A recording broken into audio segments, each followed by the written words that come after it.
Brand भोजपुरिया। राम आ गए, मेरे राम आ गए, राम आ गए, सिया राम आ गए।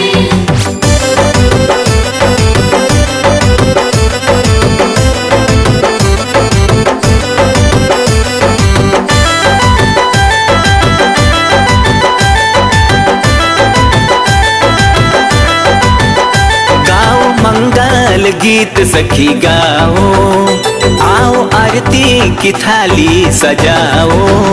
गाओ मंगल गीत सखी गाओ, आओ आरती की थाली सजाओ। हुई सपना साकार मिली खुशियाँ पार, हुई सपना साकार मिली खुशियाँ पार।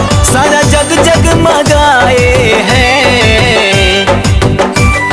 अवध में राम आए हैं, अवध में राम आए हैं। अवध में राम आए हैं, अवध में राम आए हैं।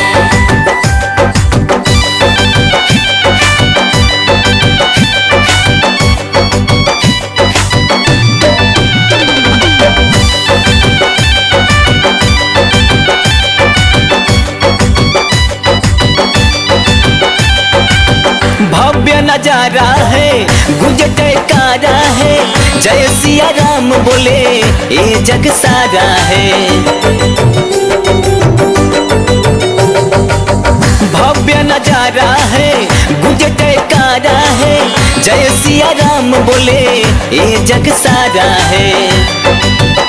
आज आनंद तन मन में पाओ, घर में खुशियों के दीप जलाओ। सबके तारन हार आए पालन हार, सबके तारन हार आए पालन हार।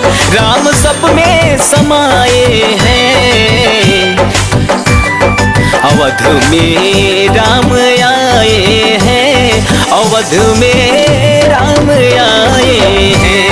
अवध में राम आए हैं, अवध में राम आए हैं।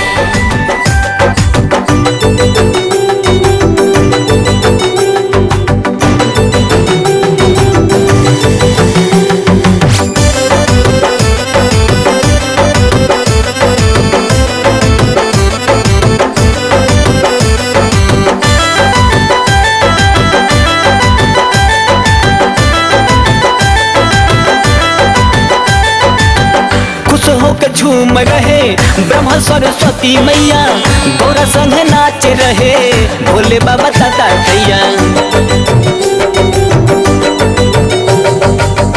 खुश होकर झूम रहे ब्रह्मा सरस्वती मैया, गौरा संग नाच रहे भोले बाबा ताता थैया। लगे स्वर्ग आज धरती पर आया, भगवा रंग में है सबने नहाया। ऐसा पावन बहार ना मिले बार बार, ऐसा पावन बहार ना मिले बार बार। डी के राम गुण गाए हैं, अवध में राम आए हैं, अवध में राम आए